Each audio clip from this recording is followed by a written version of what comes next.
નમસ્કાર દોસ્તો, આ લેખ વાંચો તો તમને નીંદર નહીં આવે. મમ્મી, તું મને સાંભળતી કેમ નથી? શું સાંભળું બેટા મારી વાત? અરે પણ છેલ્લા 15 દિવસથી તું એકની એક વાત કરે છે. તો આજે 16મો દિવસ છે. આ બોલ મમ્મી, 1 મિનિટ તું બોલી જા ને ભૂલી જા તું મારી મમ્મી છે. વિચાર કર, મારી જગ્યાએ તું હોય તો શું કરે? પણ હું કેવી રીતે ભૂલી શકું?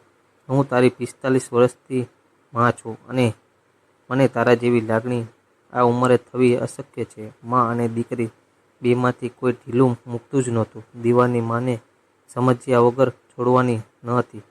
નામ પણ કેવું રાખ્યું, દીવાની. દીનાને 2 પુત્ર જન્મ્યા પછી દીકરી માટે તે દીવાની થઈ ગઈ હતી. જ્યારે નાનો દીકરો 9 વર્ષનો થયો હતો ત્યારે અચાનક શુભ સમાચાર મળ્યા કે ફરી પાછી માં બનવાની છે. તેણે બાધા આકડી રાખી કે દીકરી જોઈતી હતી. તેની હાલત પાગલ જેવી થઈ ગઈ હતી. દીનાના પતિ દિલીપ માટે ખૂબ જ કપરી પરિસ્થિતિ હતી. બંને ભાઈઓ માની હાલત જોઈને ડઘાઈ ગયા હતા. આખરે જ્યારે દીનાએ કન્યાને જન્મ આપ્યો ત્યારે ખુશીના માં પાગલે દિલીપે તેનું નામ દીવાની રાખ્યું. દીનાનો તો નામ સાંભળીને જ ખુશ થઈ ગઈ.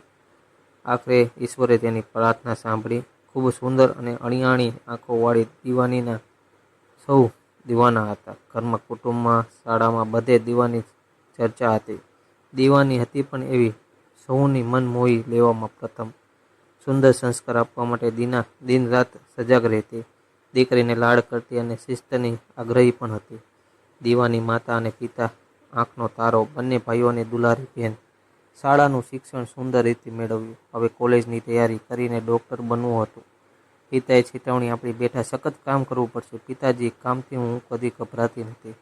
ઘરમાં દીવાનીની માતાએ ખાસ માવાના પેંડા બનાવ્યા અને ખુશીની મારી પાગલ થઈ ગઈ. જ્યારે તેને મેડિકલમાં દાખલો મળ્યો એ જ મમ્મીએ આજે દીવાનીની વાત સાંભળવા તૈયાર નહોતી. જોકે કારણ દીવાનીની મમ્મીની દ્રષ્ટિએ વ્યાજબી હતું. નવાઈ જરૂર લાગશે, મારી સાથે ભણતા દોલત પર હું આપ્રેકન થઈ ગઈ હતી. દોલત તો હતો મુસલમાન. મારી માને કેમ કરીને સમજાવું? મમ્મી, હું દોલતને 3 વર્ષથી જાણું છું. અમે બંને મેડિકલ સ્કૂલમાં બધું ભાગીદારોમાં કરીએ છીએ. મમ્મી, દોલતની શરાફતનું સર્ટિફિકેટ લાવી આપું? હજુ સુધી મને આંગળી સુદ્ધા અડાડી નથી. મમ્મી, તને એટલો જ વાંધો છે કે તે મુસલમાન છે? દીના કહ્યા વગર ન રહી શકી. બેટા, તું મારું મર્યું મુખ જોઈશ જો દોલત સાથે લગ્ન કરીશ. જે દીવાની માટે પ્રભુ સમક્ષ દીના કરગરી હતી, તેણે આવા વેણ કહેતા તેના દિલ પર શું વીત્યું હશે? કોઈ પણ હિસાબે દીના રાજી નહીં થઈ. દીવાનીએ પણ મનમોહન નક્કી કર્યું હતું કે મમ્મી હા પાડે પછી જ પપ્પાને વાત કરી. તે જાણતી હતી કે પપ્પાને પટાવવું કામ મમ્મીની આસાનીથી કરી શકે છે. દીના ટસથી મસ્ત ન થતી.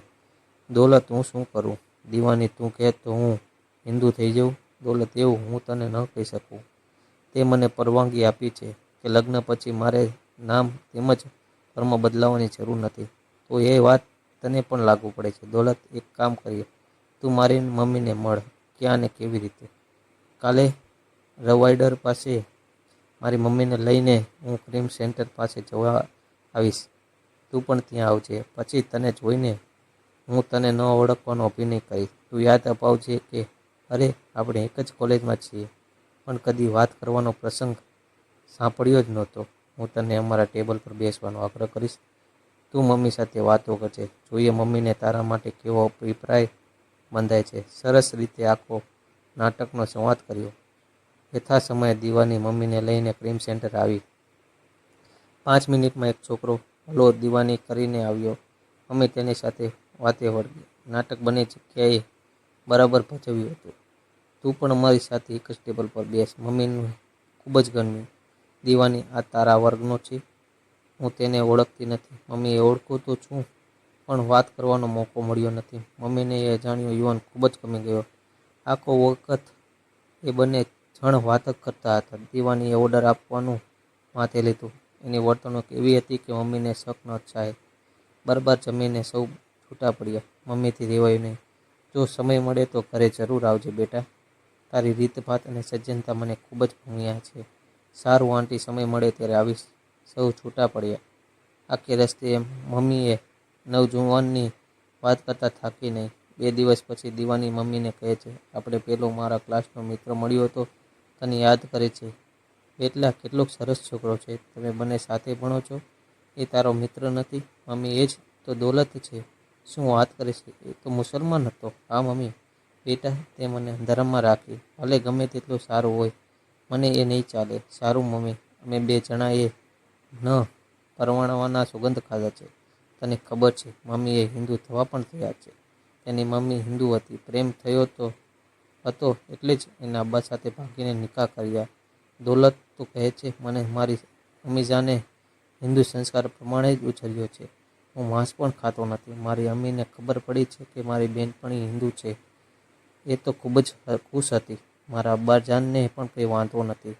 દીના દીવાનીને બોલતી સાંભળી રહી હતી. એના મુખની રેખાઓ પણ તંગ જતી હતી.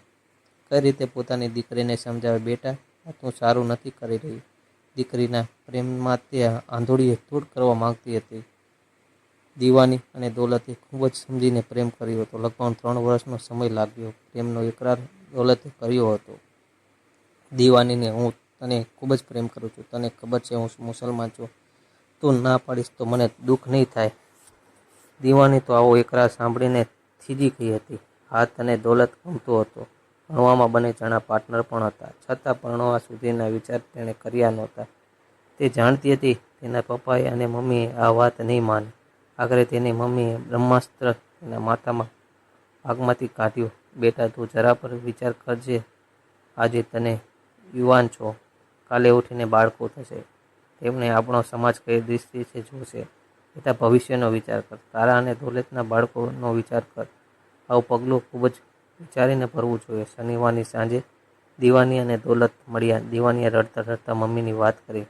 દોલત વિચારમાં ગરકાવ થયો. દીવાનીએ સાંત્વના આપવા લાગ્યો. બસ આ ડોક્ટરીનું છેલ્લું વર્ષ હતું. બંને જણાને રેસિડેન્સી ગુજરાતમાં ગામડામાં મળી. 12 મહિના ત્યાં રહેવાનું અને ગામડાની પ્રજાની સાર સંભાળ કરવાની. છેલ્લા વર્ષથી બધી પરીક્ષા પૂરી થઈ ગઈ. એક અઠવાડિયું દીવાની દાદા અને દાદીને મળવા ગામ ગઈ. પાછી આવીને દોલતને મળી. દીવાની એક અઠવાડિયું મળે તેમ નહોતું. દોલતે ખૂબ વિચાર કર્યો. દીવાની મમ્મીની ચિંતા છે કે ભવિષ્યમાં બાળક થાય એનું શું? વિચાર કરતા માર્ગ સૂઝ્યો. દીવાની પાછી આવીને મળી. તારા મમ્મી અને પપ્પા કહે છે દોલતે પ્રેમ કર્યો છે. તેમાં હવે બાધા નહીં આવે. દીવાની સડક થઈ ગઈ. વાર્તા સાંભળીને મજા આવી હોય તો ચેનલને સબસ્ક્રાઈબ કરજો દોસ્તો. ધન્યવાદ.